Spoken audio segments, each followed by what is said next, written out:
Teman-teman, kali ini saya ingin mengajak kita belajar hukum dengan sangat mudah.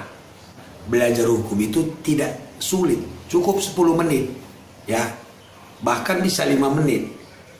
Tapi ada syaratnya. Syaratnya apa, Bang?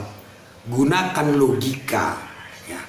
Jangan pakai perasaan, jangan pakai kepentingan, tapi benar-benar logika yang masuk akal. Contoh, ini mancis warna hijau. Semua kita harus sepakat ini hijau. Kalau ada orang yang mengatakan merah, kita harus bantah. Siapapun itu, bahkan orang yang paling kita cintai yang mengatakan merah, kita bantah. Bahkan orang yang paling kita segani sekalipun, kalau mengatakan ini merah, itu harus kita bantah. Ini logika. Artinya apapun yang terjadi, hijau ya hijau gitu loh. Itu syaratnya kalau belajar hukum, ya. Jangan pakai perasaan, jangan pakai kepentingan, jangan pakai rasa sayang, tapi benar-benar logika. Nah, hukum itu sederhana saja. Yang pertama kita harus tahu apa itu hukum. Begini, pada dasarnya manusia itu ingin bebas, ya. Tidak mau diatur, pada dasarnya begitu. Kalau misalnya dia pengen merokok, ya merokok dia. Meskipun di sebelahnya tidak suka rokok, dia nggak mau dilarang. Jadi intinya manusia itu pada hakikatnya ingin bebas. Nah, agar kebebasan kita tadi tidak mengganggu kebebasan orang, dibuatlah aturan. Contoh, kita sepakat kalau naik kendaraan di jalan raya kita harus sebelah kiri, kan? Sepakat kita jalan sebelah kiri semua. Bayangkan kalau suka-suka saya pengen sebelah kiri, terus Bapak pengen sebelah kanan, ada yang pengen di tengah, bisa tabrakan kan teman-teman. Kesepakatan. Jadi dibuatlah aturan berdasarkan kesepakatan kita semua bahwa kita sepakat begini. Siapa yang sepakat di sini? Penguasa dan rakyat. Pemerintah dan rakyat. Rakyat itu diwakili oleh DPR. Jadi pemerintah dan DPR sepakat membuat peraturan untuk kita jalankan semua. Jadi hukum itu adalah aturan yang dibuat untuk menjaga hak dan kewajiban masyarakat ini tidak saling terganggu. Dan kalau misalnya kita langgar, ada sanksinya tegas. Itulah hukum itu. Sederhana ya. Nah, setelah hukum ini ada, tentu timbul pemikiran bagaimana cara menegakkan hukum ini. Kan gak mungkin suka-suka. Nah, untuk menegakkan hukum tadi dibuat juga caranya, prosedurnya. Itulah hukum acara. Kalau pidana, hukum acara pidana. Yang pertama, hukum tadi kita sudah tahu, aturan supaya tertib. Lalu yang kedua, cara melaksanakan hukum tadi. Ya, itu hukum acara atau prosedurnya. Gampangnya begini, ya kan? Kalau kita sholat di masjid, harus tertib kan? Semua kita harus menghadap kiblat. Tidak boleh menghadap ke kiri, tidak boleh ada yang ke kanan, ada yang ke belakang, semua harus menghadap kiblat. Bayangkan kalau sholat di masjid ngadapnya suka-suka, kacau kan? Kalau misalnya imamnya ruku, kita juga ruku. Imamnya sujud, kita sujud supaya tertib. Bayangkan kalau misalnya imamnya ruku, kita sujud, terbalik-balik dia bisa jadi saling tabrakan kan? Itu tertib. Itulah hukum. Lalu prosedur, ketika kita mau sholat, kita harus wudu dulu. Kalau kita nggak wudu, berarti sholatnya tidak sah.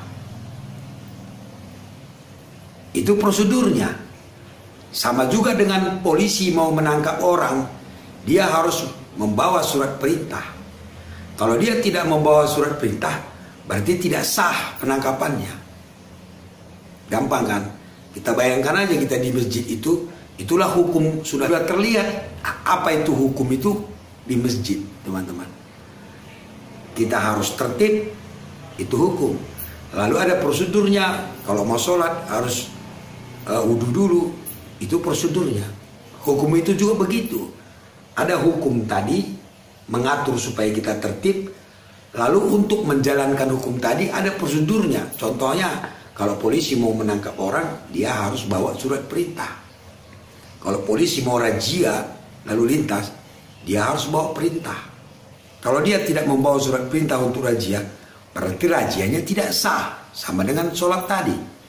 Kalau dia tidak wudhu dulu, sholatnya tidak sah. Ini yang harus kita tahu. Peraturannya kita tahu, lalu caranya, prosedurnya kita tahu, Anda sudah aman.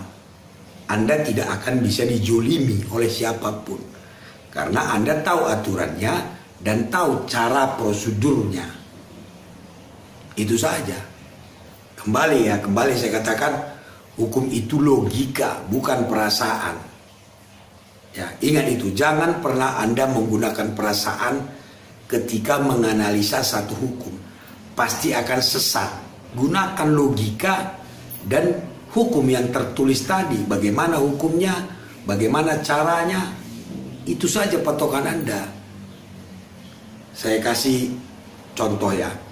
Ada seorang ayah, anaknya sakit parah, harus segera dibawa ke rumah sakit. Kalau terlambat dibawa ke rumah sakit, bisa hilang nyawanya. Karena terburu-buru, ya, si bapak ini lupa bawa SIM, lupa bawa STNK, lupa pakai helm. Nah, ternyata di jalan ada razia, dia diberhentikan. Ya kan? Menurut Anda, apakah dia harus ditilang atau bagaimana? Mungkin ada yang mengatakan, oh jangan ditilang bang, itu dia kan buru-buru. Ya, kalau nggak dibawa anaknya ke rumah sakit nanti meninggal, nggak boleh ditilang.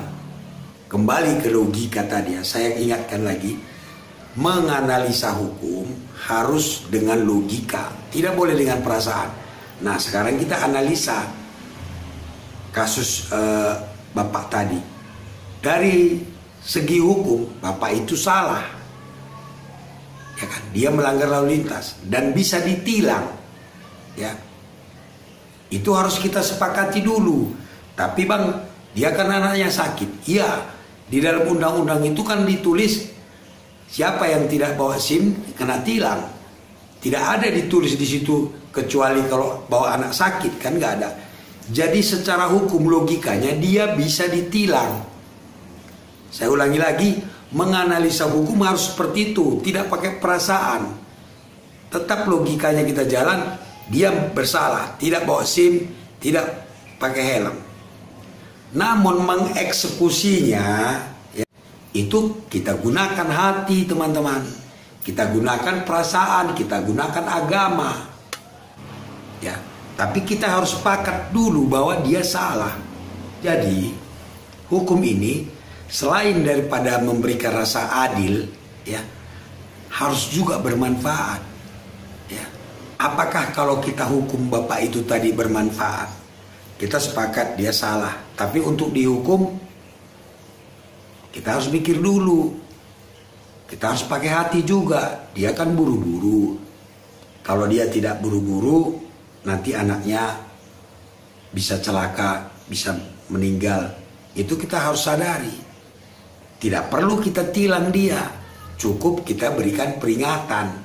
Tapi kita sepakati bahwa dia salah. Jadi hukum itu selain daripada memberikan rasa adil, membuat tertib, juga bermanfaat, ya kan? Kalau nggak bermanfaat, berarti hukumnya itu gagal. Kalau menurut saya begitu. Contoh lain, ada anak sekolah karena pengen sok-sokan, pengen dianggap hebat, lalu takut dibilang cengeng, takut dibilang gak keren, akhirnya dia ngisap ganja. Kalau kita lihat hukum, dia salah, melanggar hukum. Dia mengisap ganja itu kan melanggar hukum. Ya. Lalu apakah kita masukkan ke penjara dia? kalau Anda masukkan ke penjara, dia keluar dari penjara jadi bandar dia. Itu berarti hukum itu tidak bermanfaat. Tapi kita harus sepakat bahwa menghisap ganja itu melanggar hukum. Kita sepakat itu. Tapi mengeksekusinya, saya katakan tadi, kita harus gunakan hati, ya kan? Ini manfaat nggak kira-kira? Makanya kalau pengguna narkoba itu, penyalahguna narkoba itu, jangan dipenjara, tapi direhabilitasi, teman-teman. Karena kalau kita penjarakan, tadinya dia coba-coba misap ganja, di penjara, keluar dari penjara, jadi bandar dia. Itulah hukum, ya. Hukum dibuat supaya tertib, ada tata caranya, dan menganalisanya kita gunakan akal sehat kita, jangan pakai perasaan, namun mengeksekusinya kita harus gunakan hati, gunakan iman kita. Kita manusiakan manusia itu.